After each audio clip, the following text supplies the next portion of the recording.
and driving straight into the sun, of course.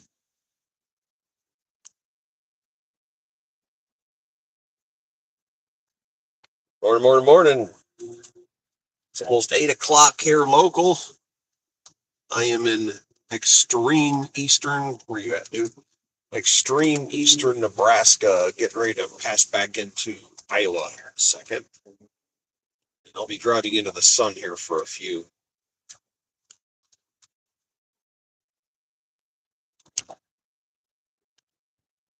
Should be a welcome to Iowa sign here any second. Where are we at?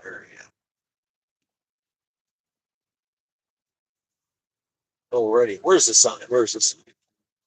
Yeah, it's foggy here. This is not the time of the year I'm used to seeing fog, so this is weird for me. So we should see a welcome to Iowa sign any second now. 62. We are in extreme eastern Nebraska, getting ready to cross the border into Iowa, and I'm doing a 1,000-mile jaunt to North Carolina here in a second, and I need to call to see if they're open 24 hours, because if they are, I will deliver direct. But probably aren't. Looks like smoke from these places.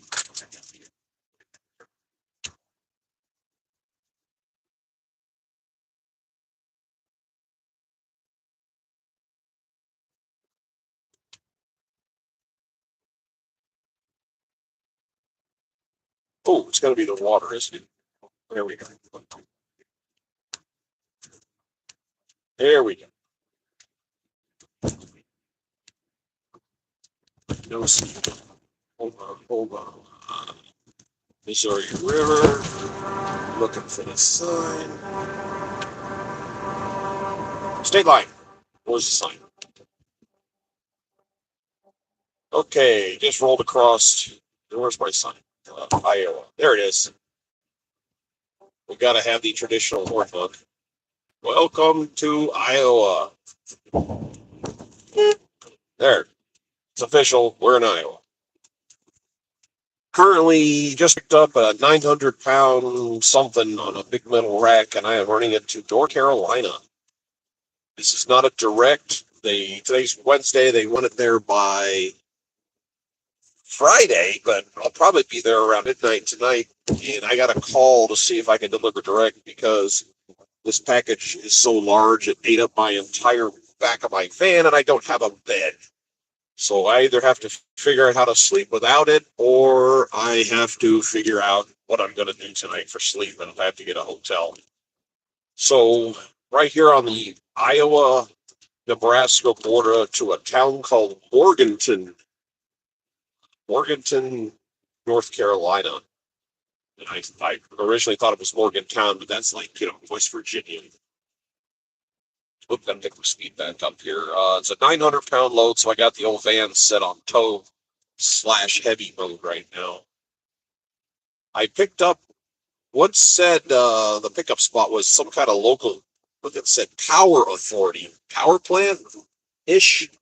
And the fog was like insanely thick this morning. So as I'm buzzing along through the fog, I'm on a backwoods through the foresty area, wooded area. And the fog was so thick, I was doing about 20 miles an hour at a 45 as I couldn't see anything.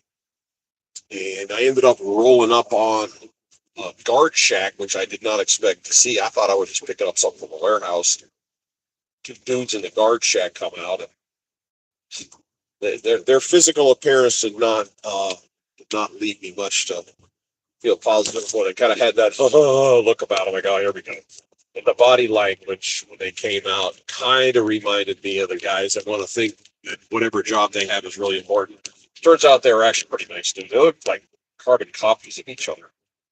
And they gave me what they'll do when you pull into a place like that is they'll give you a road map. And you kind of they show you an overhead view of the place. They go, okay, you go here, here, here, you follow it, which is usually pretty easy. Problem is, it's really, really foggy, so you can't see very far. So it's kind of hard to get your reference points. But I got in here a teeny bit early this morning. The pickup was supposed to be at 8, and I got there about 7:20, and they were ready for me, which is cool. I usually show up a little early for their convenience slash my convenience. And I have a tendency to deliver direct just to get it there and in the done category and get back on the board. But like I said, this kind of sucks that I don't have a bunk right now. So I'm going to go as far as I can and stop. And I may have to get a hotel room or something. I don't know what's going to happen. But I'll see how far I can go today with this. It's showing me getting there at midnight. But the problem is my get there time always moves. As I'm going along, it seems like my destination time gets further and further away. It doesn't matter if you're moving or sitting still, it just moves. So that blows. I was going to set up the air conditioner last night to run while I was sleeping. But when I pulled in, I was getting gas last night, and there are mosquitoes everywhere. I mean, they're buzzing all around my vehicle while I was fueling up. And again, we don't have a mosquito issue in Houston. So that was weird. And the problem is, to set up the air conditioner, you got to open the van up. You got to open all the doors. And you got to open and close windows from the driver's side to put the vents in and blah, blah, blah. And basically, you're inviting mosquitoes into the vehicle. So I decided not to. And I just went on ahead and climbed in the van. I ran the air conditioner for a little while last night and then got all settled in and shut it off. And I turned my fan on and it stayed comfortable enough for sleeping. So I was able to get around it. Yeah, if I would have had the door open for more than a half a second, I think I would have been fading. All right, we are getting on the interstate. How far? Whoa, wrong button. Okay, wow. Okay, my next, whoops, too fast. It's accelerating a little too much. Yes, I'm trying to keep the power under control. All right, 62 is my cruise speed. My next turn is 119 miles. That's a bit of a hike. There goes another Sprinter van. He's got Florida plates. And if you're out here driving around, you don't pay attention. These vans, these white vans like mine and that one right there in front of us, they're everywhere. They're absolutely everywhere, but they're invisible. Shows Kansas City 138 miles on that sign back there. And I am 120 to my next turn. So here we go. Farmland left and right. Slept okay. Found a pilot.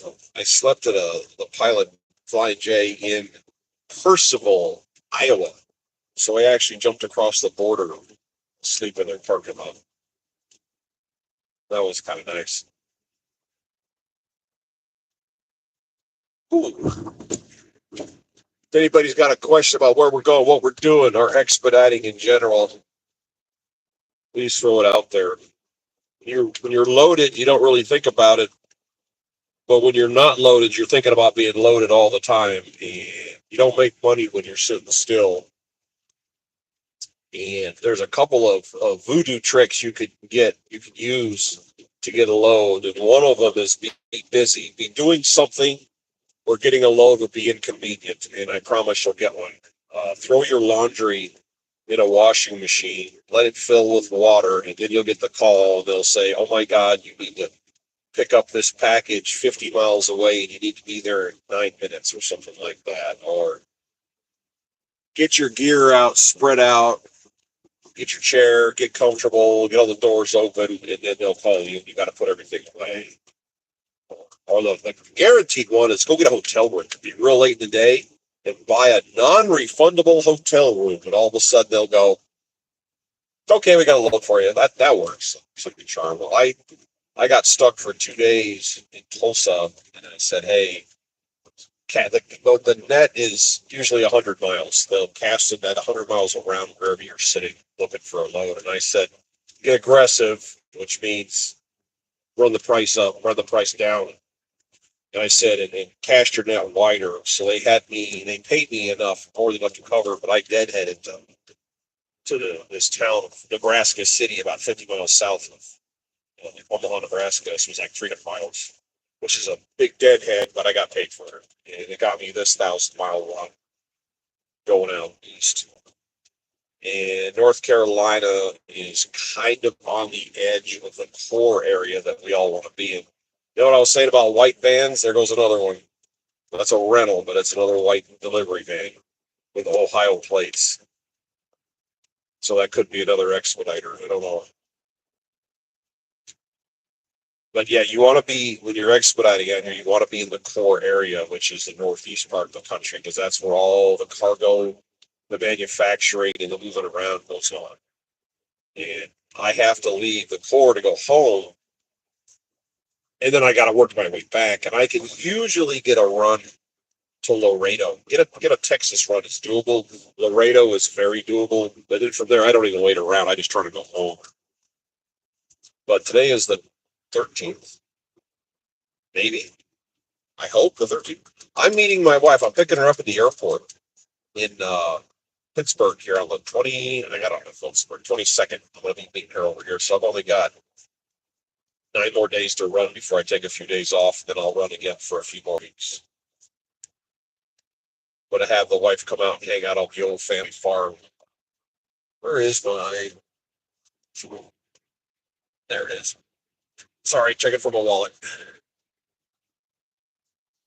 Ooh, there it is. Smell of money. Cattle, cattle yards. They have that smell. It's coming through my vents right now. The smell of money, as we say, growing up in Colorado.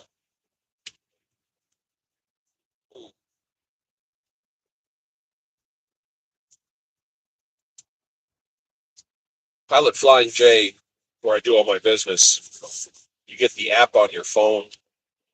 You get a couple of things they got going for you. You get 10 cents a gallon discount on fuel. Being a veteran, I get a 10% off anything I buy in the store. And everything in their store is overpriced, so that helps. And they have all kinds of sales and special things. You have to search rewards, and in the rewards they'll say, buy one get one, or buy one get $1 off. And occasionally it says you can just get a free whatever. And this morning it was a free drink, and I got that. So that's a nice little side benefit. I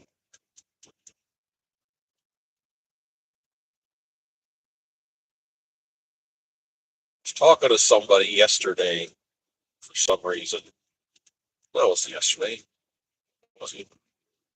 By my house in Texas, we have some really nice areas around us, and a lot of people retire and buy these beautiful homes. And my parents are retired. They live in a gorgeous neighborhood.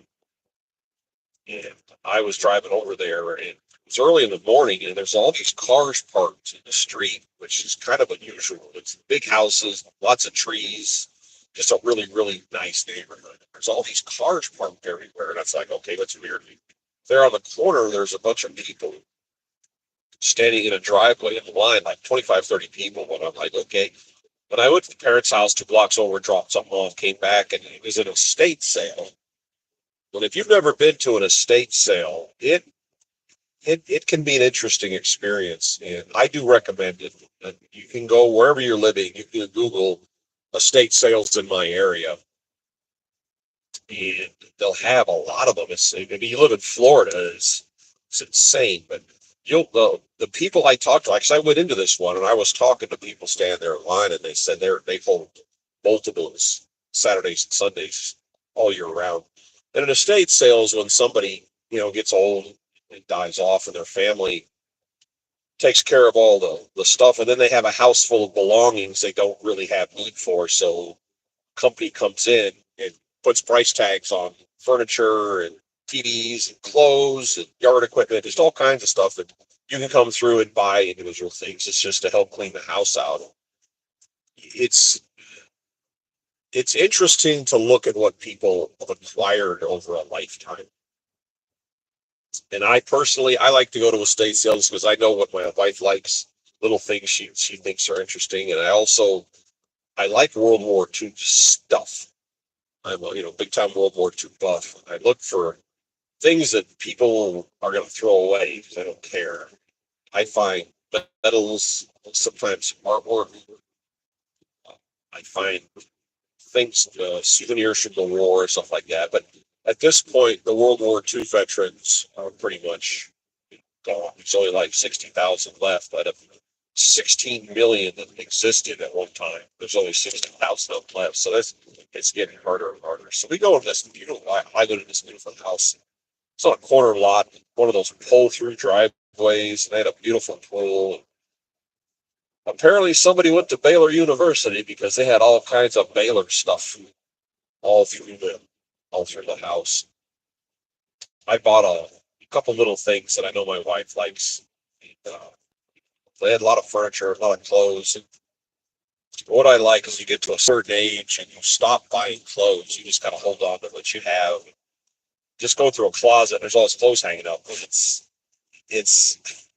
the fashion is not there. It's something that's been outdated for 40, 50 years, but they have. And a lot of these older, these people that die that have, the rich people, they have a lot of jewelry and they will put all the jewelry under a glass case. And there are people that go to these estate sales and they'll get there hours before they open the door because they want to be first in line. And they run in and crowd the jewelry counter and they buy everything that they can resell, basically. There were a group of women in there, and I'm just looking at generic stuff. And they were all crowded around this glass case. And they were buying pearls and all kinds of stuff. And they were paying hundreds of dollars for different items. And my wife was telling me that that's just people doing resale. That's like a professional business for them. Whereas for the rest of us, it's just looking for, oh, we're going to go into Missouri? Check this out. Hold on, I got to honk the horn. Hold on. There we go. Now we're in Missouri. That was kind of cool. I didn't realize we got it. What direction? Okay, I'm heading southeast right now. That's why. All right, I'm in Missouri. I'm on highway. What highway am I on? Don't tell me. Don't tell me. I'll figure it out. I'm on 29, Highway 29. I don't know where this goes. I'm just following. And people have furniture or something they bought while they were traveling in the 60s or 50s or 80s or something. And you find interesting little knickknacks. You also see how beautiful some people's homes are. If you have some, bring $50. You don't need to bring a lot of money because most of the things are selling cheap. Then you can find some stuff that's interesting. It's kind of like going to a flea market, but it's a lot cleaner. Estate sales are interesting, and you can go out in the garage and they'll have lawn equipment, tools, and things like that out in the garage. I was talking to the guy behind me, and he was buying propane bottles, the little bitty ones for like camp stoves and stuff. He bought that, and he found some tools, just stuff like that. And from what I was hearing from conversations, that all the people at these estate sales know each other, kind of, because they keep bumping into each other. But that can be a interesting thing to try. And I don't know how they schedule them other than finding them online. I don't know if they do the estate sale within a week or if they wait, months till the family's affairs are taken care of. So you can't really predict when they're going to pop up. So just Google estate sales near me, and there's probably a little website, way station. Hold on a second. Buses, we have it spelled wrong. Buses way. Hold on here a second. And, well, I don't go into way stations. That's another thing about expediting in a van under 10,000 pounds. And none of this stuff applies. The way stations, the DOT checkpoints, the commercial vehicle, nothing. None of that stuff applies when you're under 10,000 pounds. So not only do I not have a CDL, I don't have to go to way stations. So I was like I said, I'm meeting the wife to go to the family farm here in just over a week. And I was there a couple of months ago. And the farm has been in the family forever. And there's a barn. And the current barn, which I'll show you when I film it again, there was built in 1914. It's showing its age. It's been repaired a few times, but it's really starting to show its age. And there's like what looks like an office room that was used for something at some point. It's got an ancient door, an ancient glass on it. It's just a room. It's just a storage box now. I was out looking around, and in that room was old knickknacks and bits of wood furniture. And there was a table in there. It's something out of the 1920s, like a coffee and hand table, it's tall, skinny plant table. And I said to my cousin Brent, I said, "This is the kind of stuff my wife likes." And he goes, take it out of here. I like, you're out of the van, right? He says, "Yeah, that's been out here from the '70s that I know of. It's been sitting in here. You know, he just turned 50, so it's as far back as his brain goes. He can't remember it being in there. So there's no telling how long this little wooden table's been sitting in this building." So I brought that home for the wife. She was quite happy. Watching from. I'm sorry, I got to get my glasses here. I can't see. This lighting is absolutely terrible. Try another. Watching from San Antonio, Texas, and enjoying. Oh, okay, James, that's cool. Hey, I live just north of Houston.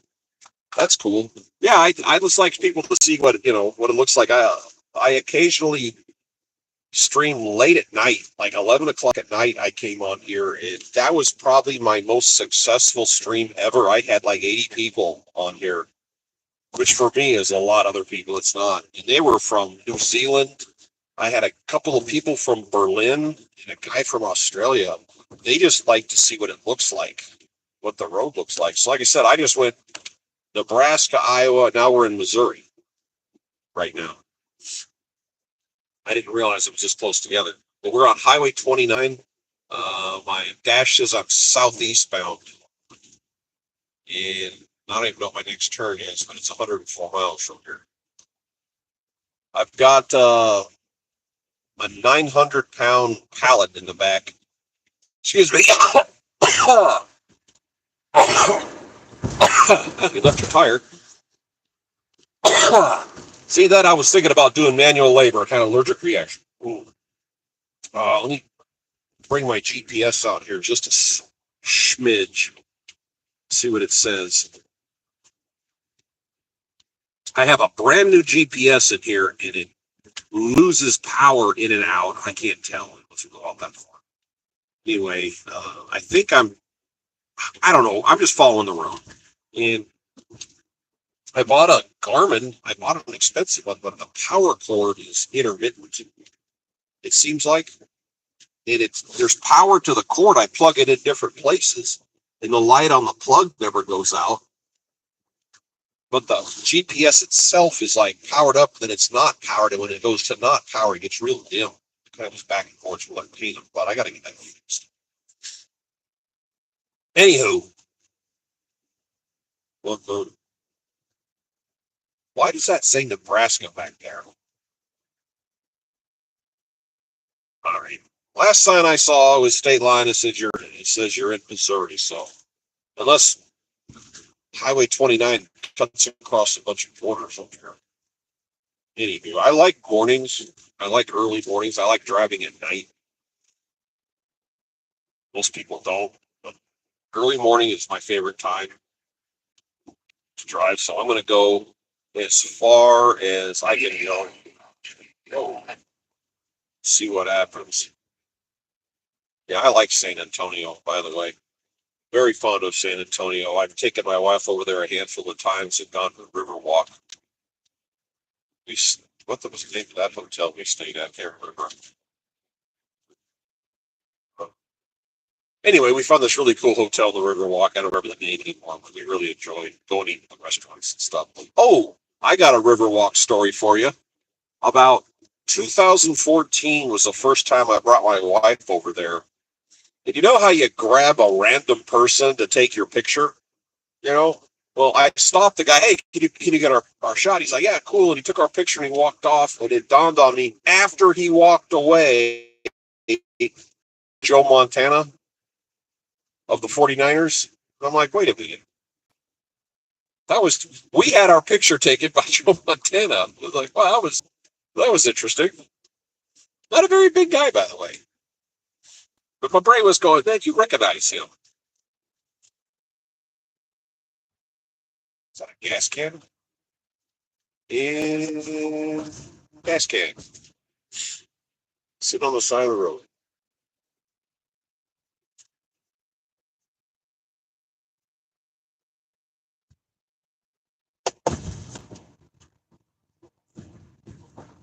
Okay, I'm got my, okay, there we go. There's a sign. Kansas City, 120. So I guess that's the angle of our next major city's Kansas City. Speed limit 70. I'm going 62. It's my standard cruising speed for gas mileage purposes. And I'm carrying a bunch of weight right now. And I'm currently getting 20.3 miles per gallon. And it is slowly creeping upward. There's a dude with a motorcycle. Side of the road. It's been sitting there a while. Weston Hotel in San Antonio. Weston. Well, there's a whole bunch of hotels on the Riverwalk. I just can't remember the name of the one we stayed in. Weston, yeah. Oh, it was beautiful. It's one of those places where you pull up out front and the guy in the funny outfit comes out and grabs all your bags and they take your car and they go park it somewhere. And if you want to leave, you get your car back from them. You know, one of them deals. I can't remember the name of it though. A little bit of trivia about San Antonio that I dug up.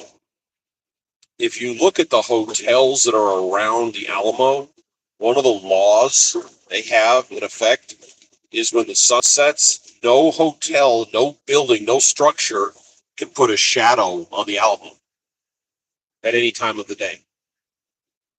I thought that was an interesting law. So as you get closer to the Alamo, the buildings start getting shorter.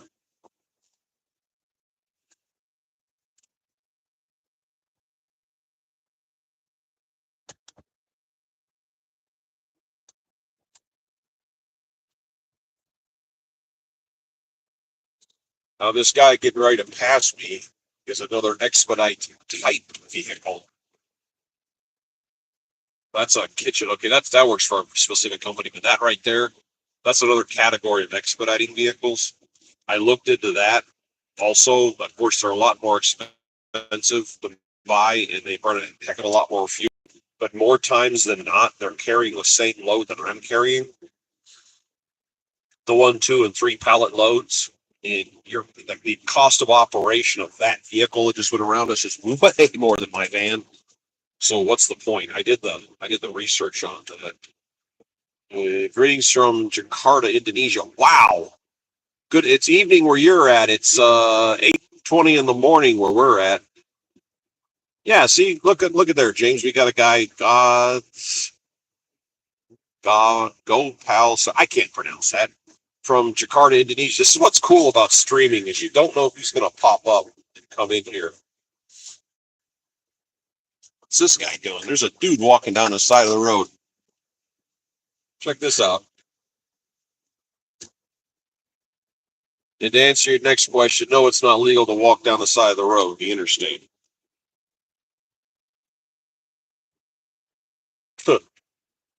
No, that's not legal.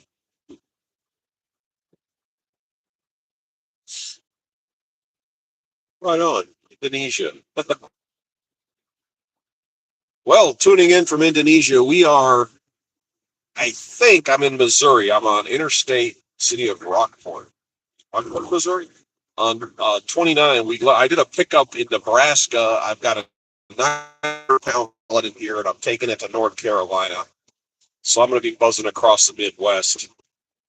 I got a call later to find out if this place is open 24 hours. Some places are, some places aren't. There's no pattern to it.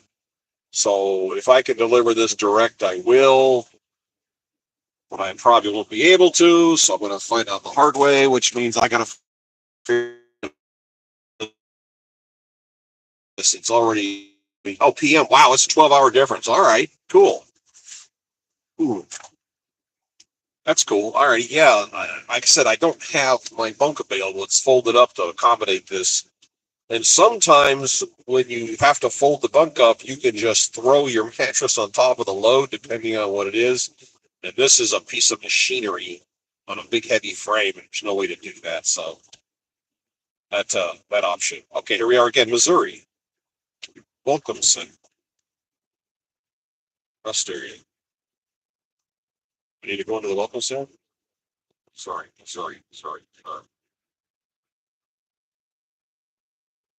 Tell you what I'll do. I'm going to whip in here real quick. See what it looks like. So for people who are overseas, this is what they do. You go across the state line, and they'll have these little places. It's got a restroom, and you can walk your dog, and you can park for at least a while. So I'll show you what this looks like. I'm not going to stop though. Right there it says cars, trucks, buses, RVs, and check this out. They have this beautiful building that you can wander into. This is one for Missouri. They have a playground for little kids because little kids don't like being cooped up in cars. You let them run loose and burn off some of that energy, and trucks park in the back. When we have these, and they have them in a big state, they'll be randomly spaced out throughout the interstate highway system. But in both states, when you cross the state line, you'll have them. And that was a welcome center. They'll give out maps, and they usually have brochures for local things to do and whatnot. And it's businesses trying to draw you in. Let's see what this guy's going to do.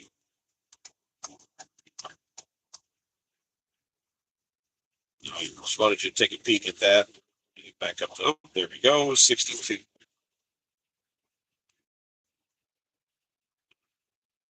On a second.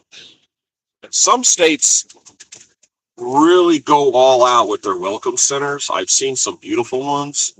Let's see your channel. Well, thank you for finding the channel. I've been playing the YouTube game now since 22, and I started it when I was doing this job expediting, and then I got out of it because of gas prices, and I had another job. I actually was a sales rep for a porta potty company, but they had a bunch of rules about social media. So if you watch my old videos, I always had tape over my name tag because they wouldn't allow us to do it. And I was just basically telling jokes back then. Then I went back to flying, and then I retired from aviation. Now I'm back to expediting again. Back to talk about this, and I still just tell jokes and more stories and stuff. But yeah, I just found out about live streaming here, what, 2 months ago. I really didn't. Didn't quite grasp it, but I like doing it. It helps pass the time. And I'm learning that people overseas like to see this because they like to see the countryside, which you're looking at right now.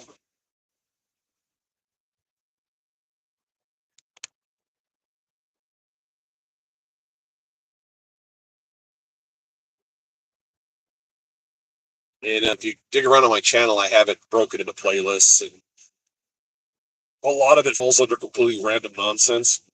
And if I see something interesting, I have a tendency to go film it, just a curiosity. We went on a train trip from Chicago to Seattle, not because we needed to, because we wanted to. We stopped in North Dakota somewhere, and they let us get out of the train, and we were there for like 30, 40 minutes. Got out, ran around, and there was a big steam engine parked there on display. It was, been out of service for probably half a century or more. I wouldn't film that. I thought it was interesting, and a lot of people watched that video and commented on it.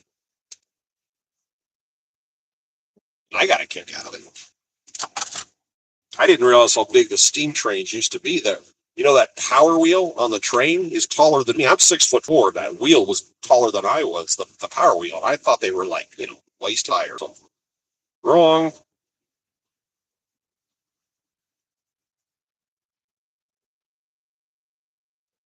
Oop. Check out the fog coming up. Look at that.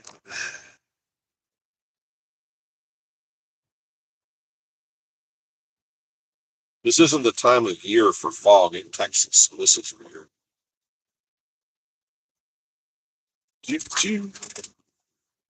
I got to put on reading glasses to see this. PMTNK. Hi. Hey, where are you from? PMTNK. We got Indonesia and we got San Antonio going on right now.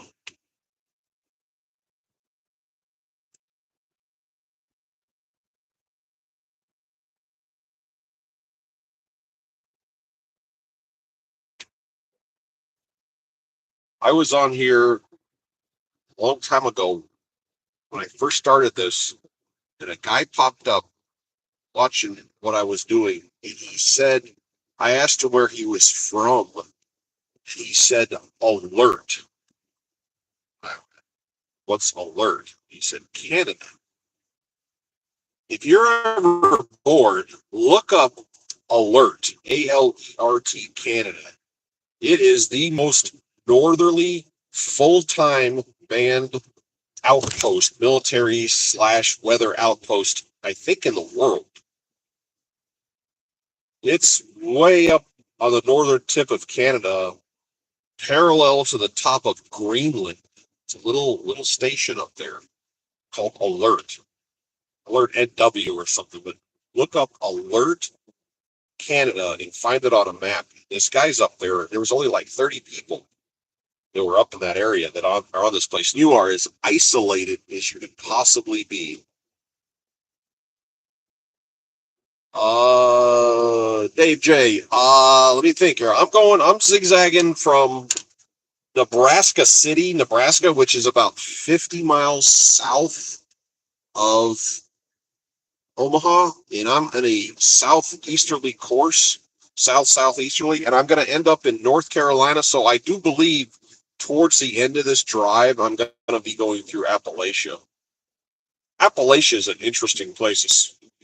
Being that I was a pilot for a long time, the weather there is weird. It's very, for lack of a better word, it's almost tropical. It's very wet. So when you would fly near the Appalachian Mountains, you had to consider that fog and low seasons were going to pop up at any time. It's really interesting. But yes, here later on, towards the backside of this, I will be going through the Appalachians. And when I get fun terrain, I do live stream. I've done it up over the Rockies, and I'll be doing it there. Hey, Dave, what part of the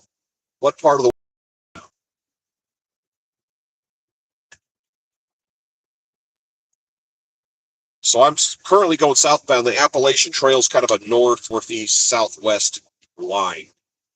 We'll be cutting across that. So, yeah, we will be seeing that. I just don't know if we'll have daylight hours when we get there or not.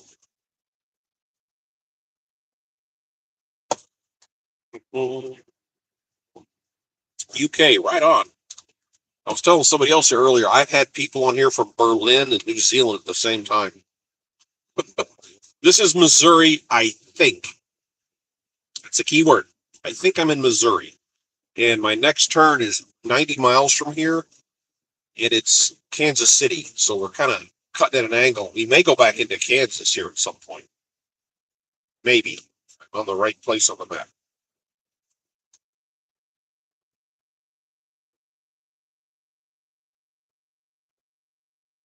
Been in America a few times in your 20s. All right, well, how old are you now? Because, I mean, that could have been last year, or that could have been 50 years ago. Road construction.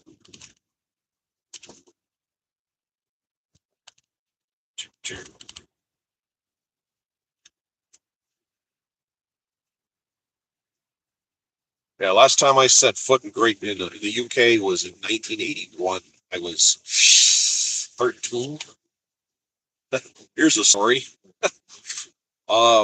Christmas 1981, the Christmas season. My brother and I, my parents were divorced.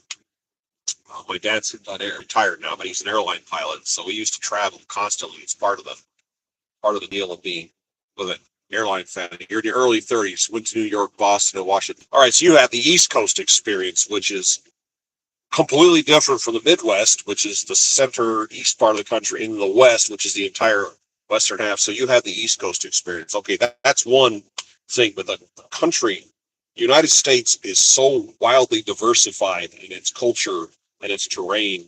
And if you take the United States, you can lay it over Europe, cover it completely, and have change left over.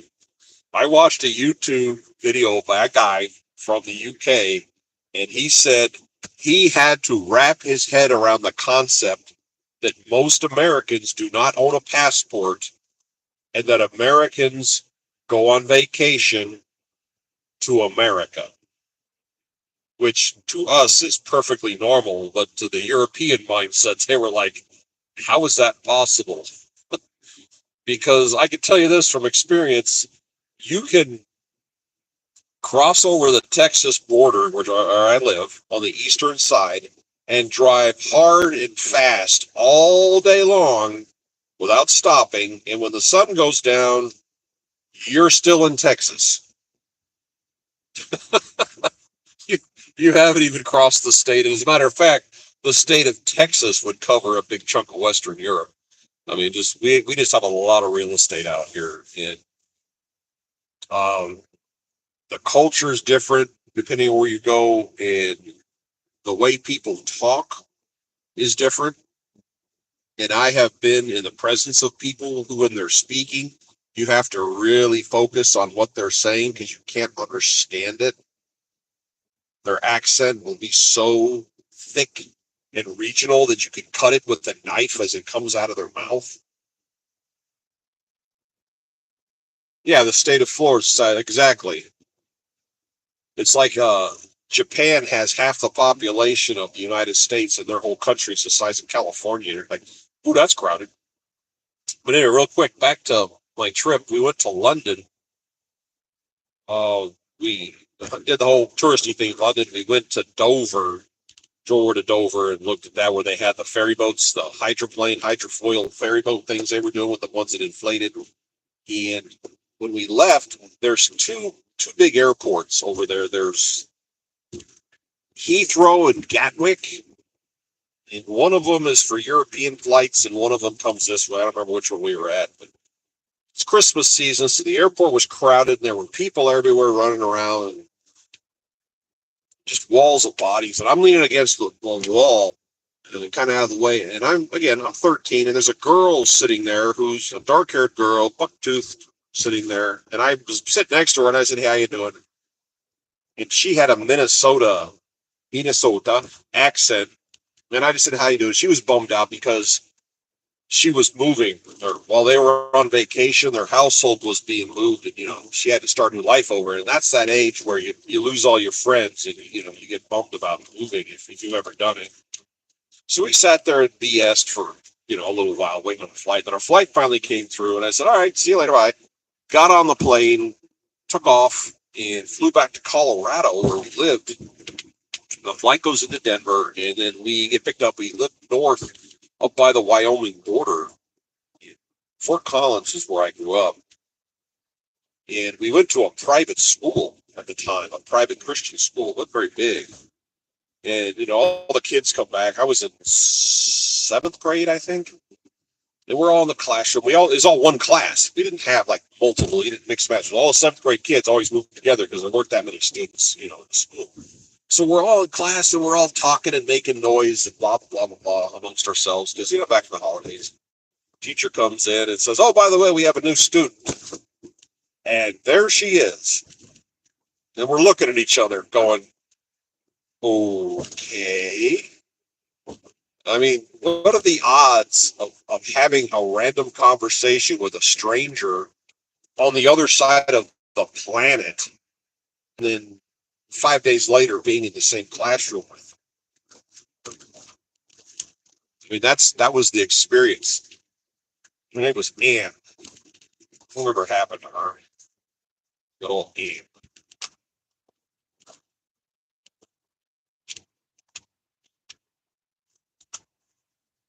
I didn't think about this, but that welcome center back there, they have water fountains, and they have those dispensers on the water fountain that refills water bottles. And I am getting critically low on water, and I would rather refill than buy another water bottle.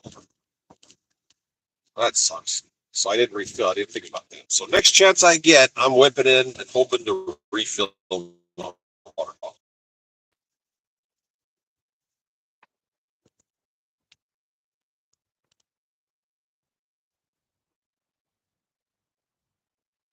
I think it snows up here. The quality of your roads have a lot to do with the climatic conditions of where you're at. These roads are actually pretty good.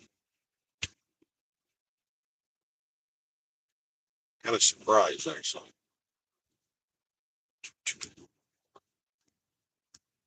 Yeah, we were in London. We went to the Imperial War Museum, and I'm a big time World War II buff, and I got a kick out of that.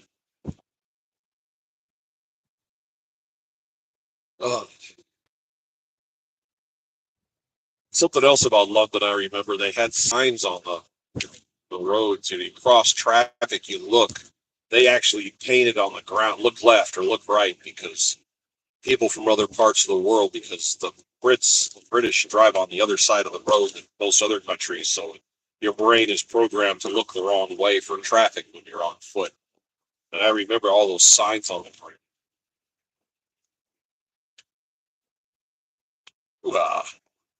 Oh, they had the old style taxi cabs. I think those are all gone now.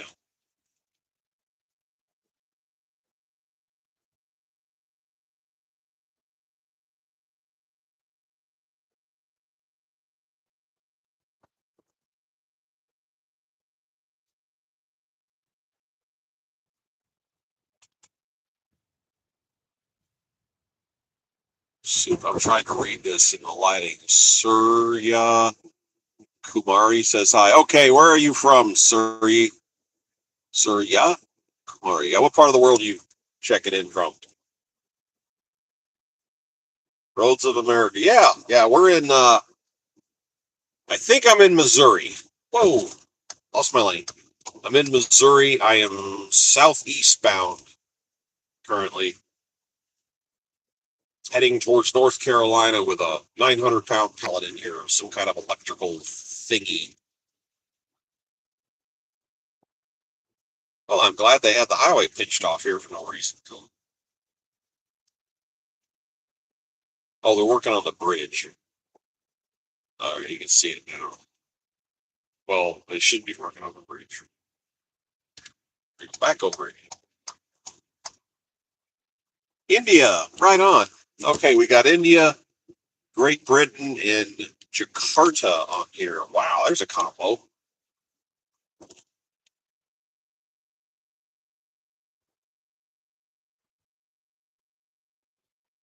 Yeah, this is Interstate 29. Like I said, I'm pretty sure I'm in Missouri right now, southeast bound.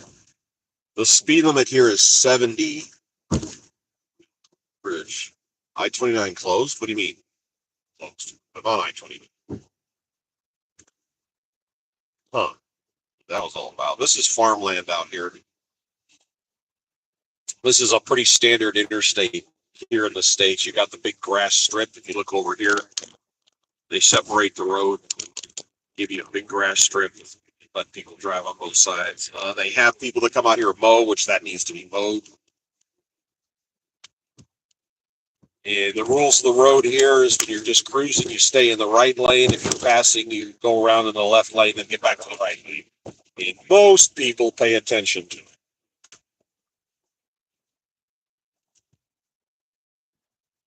If you don't, you don't.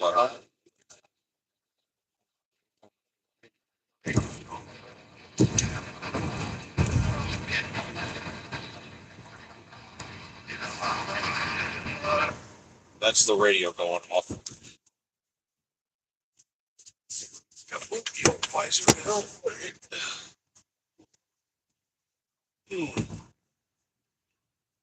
21.1 miles per gallon, so my mileage is creeping up. And the problem is, we've got all this extra weight on board, so it's kind of affecting it. Technically speaking, vehicles get better mileage at higher altitudes because there's less air and you have less power, but you have less air, which means you have to put in less fuel. So the higher up you get in altitude, the better your mileage is going to get. I don't think we're more than a few hundred feet above sea level, but as we continue on, we may get up into some slightly higher. The Appalachians, you get a little bit of altitude.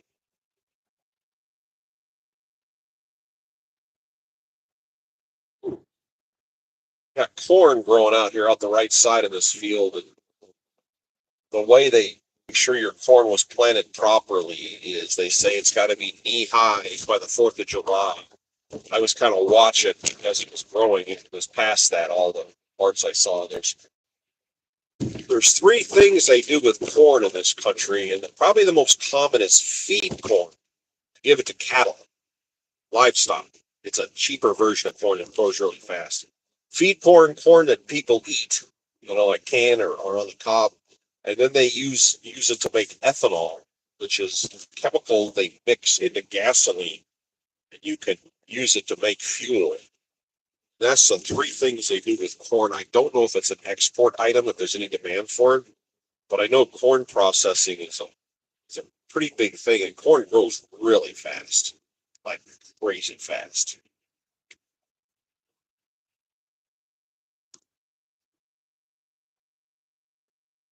Yeah, they need to mow this area out here. This is looking raggedy.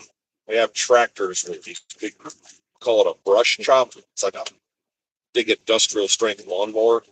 And they'll tow it behind the tractor and they'll cut this stuff. This is way overdue to be cut.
So how you pass the time on here is you listen to music or listen to audiobooks.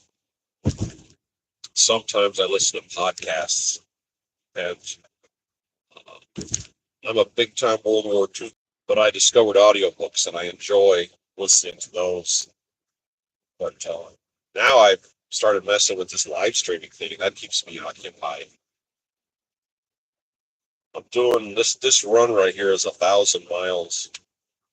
Today's Wednesday. It's due on Friday, but I imagine that I will have it there tomorrow. I'll have it there tonight, but I don't think I can deliver it tonight, unfortunately. Because I don't have my bunk available because I had to fold it up to make this thing fit. Maybe it's too tall to put the bunk back there, so kind of aced out here. So I'm going to go as far as I can. If I have to stop in the hotel room, I will. I'll just get a cheap crab for the day.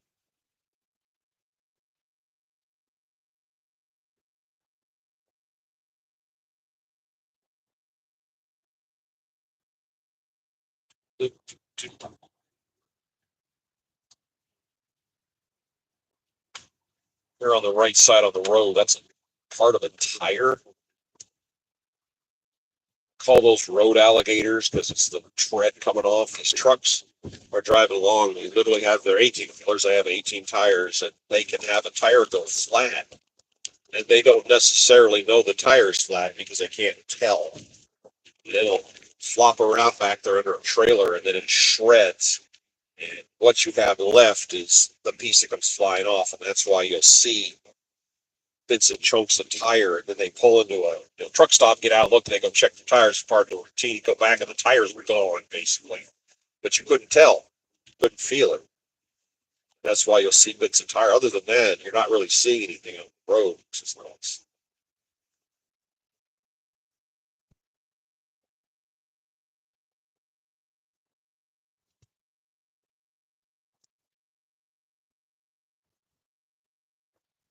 You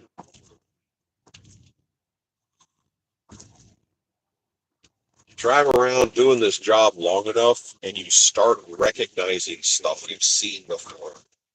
Roadside attractions, billboard for something weird. You go by and you're like, I've seen that. There's no pattern to this job. You're just random zigzagging. There's only so many roads. But I don't think I've ever been on this one though. Hmm. Oh, there's an ag cat. Look there on the left. See that yellow airplane sitting right there?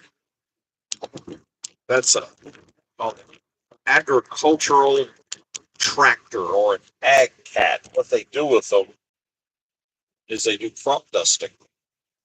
For certain crops, you can just drive a tractor over it, and there's other ones you can't because the ground is too soft or the product is too full. It gets nowhere to put the tractor, so they'll use crop dusters.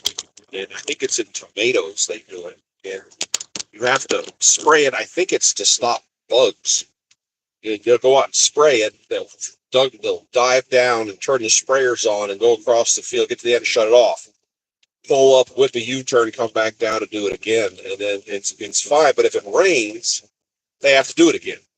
They have to go right out, back out, and do it again. So that aircraft will be going all day long. We'll be checking out. They can do a huge area, obviously, at the speed we're traveling. That's an interesting job. I know as a helicopter pilot, there are certain places they use helicopters for that work. And one of the seasonal jobs, I almost got into it, but it ended up not working out. But up in Washington State, in the northwest part of the United States, they have cherry trees. And when it's below freezing and there's the humidity, that humidity lands on the cherries. And then if it drops below freezing, it will freeze the water and destroy the cherry. So how you dry the cherry off is they literally fly a small helicopter and they hover over the vineyards. They hover over the trees and stir the air up. When you stir the air up, it kind of sort of dries off the cherries, but it circulates the air, and the air has to be calm for it to freeze. So your hover taxi, just blowing the air up and stirring things up, keeping it moving, and then you just kind of go around and come back around again. They literally fly around and stir the air up until the temperature changes. Interesting.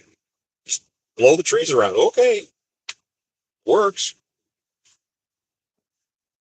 Coming up is a sign that said a truck rest area. And what those do is truckers in this country have limits of how many hours they're allowed to drive, because there was a time when they would just drive until they dropped. It's unsafe. But there's not a lot of places for these trucks to park, and there's a lot of big trucks on the roads. So they just find a piece of real estate and cut it out and call it a truck park area. There's nothing else there, maybe some trash cans and a porta potty. Other than that, it's just an area for trucks to get out of the way, because they're large and they take up a lot of space. And it's right here. Let's pivot the camera. See those vehicles lined up? There's a porta potty behind them, a little bathroom. But that's all that is. It's a place for trucks, and a bathroom, and a dumpster, and some trash cans.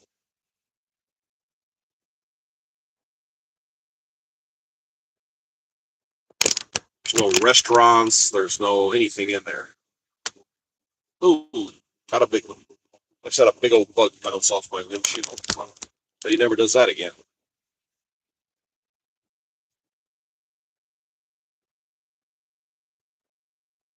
Yeah, that's one of the problems of driving a large truck is parking. You're kind of limited where you can go, where you can fit, and there's a whole bunch of other people trying to go into the same spot. And they go, "Oh, just go to a truck stop." Yeah, that so does everybody else. Those fill up.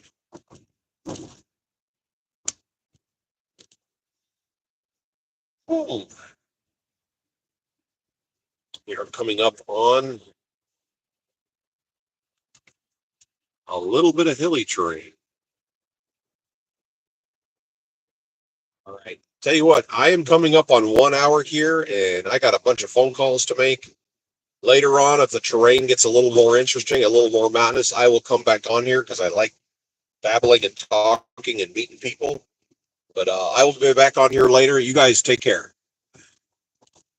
When we do what we do.